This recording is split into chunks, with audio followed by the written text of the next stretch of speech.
வெளிப்படுத்தின விசேஷம் 10ஆம் அதிகாரம். பின்பு பலமுள்ள வேறொரு தூதன் வானத்திலிருந்து இறங்கி வர கண்டேன். மேகம் அவனை சூழ்ந்திருந்தது. அவனுடைய சிரசின் மேல் வானவில் இருந்தது. அவனுடைய முகம் சூரியனைப் போலவும் அவனுடைய கால்கள் அக்கினி ஸ்தம்பங்களைப் போலவும் இருந்தது.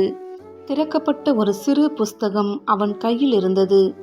தன் வலது பாதத்தை சமுத்திரத்தின் மேலும் தன் இடது பாதத்தை பூமியின் மேலும் வைத்து சிங்கம் கெர்ஜிக்கிறது போல மகா சத்தமாய் ஆர்ப்பரித்தான். அவன் ஆர்ப்பரித்த போது 7 இடிகளும் சத்தமிட்டு முழங்கின. அவ்வேழு இடிகளும் தங்கள் சத்தங்களை முழங்கின போது நான் எழுத வேண்டுமென்றிருந்தேன்.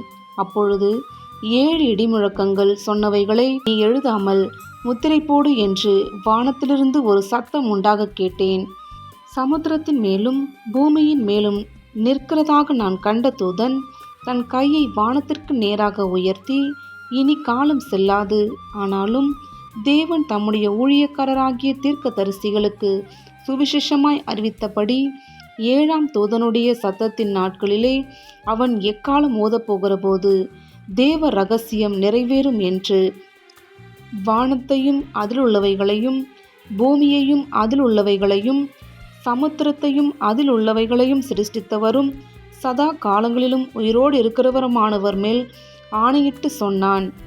நான் வானத்திலிருந்து பிறக்க கேட்ட சத்தம் மறுபடியும் என்னுடனே பேசி, சமுத்திரத்தின் மேலும் பூமியின் மேலும் நிற்கிற தூதனுடைய கையிலிருக்கும் திறக்கப்பட்ட சிறு புஸ்தகத்தை நீ போய் வாங்கிக்கொள் என்று சொல்ல, நான் தூதனிடத்தில் போய் அந்த சிறு புஸ்தகத்தை எனக்கு தாரும் என்றேன். அதற்கு அவன், நீ இதை வாங்கி புசி, இது உன் வயிற்றுக்கு கசப்பாயிருக்கும், ஆகிலும் உன் வாய்க்கு இது தேனைப் போல மதுரமாயிருக்கும் என்றான். நான் அந்த சிறு புஸ்தகத்தை தூதனுடைய கையிலிருந்து வாங்கி அதை புசித்தேன். என் வாய்க்கு அது தேனைப் போல மதுரமாயிருந்தது. நான் அதை புசித்தவுடனே என் வயிறு கசப்பாயிற்று.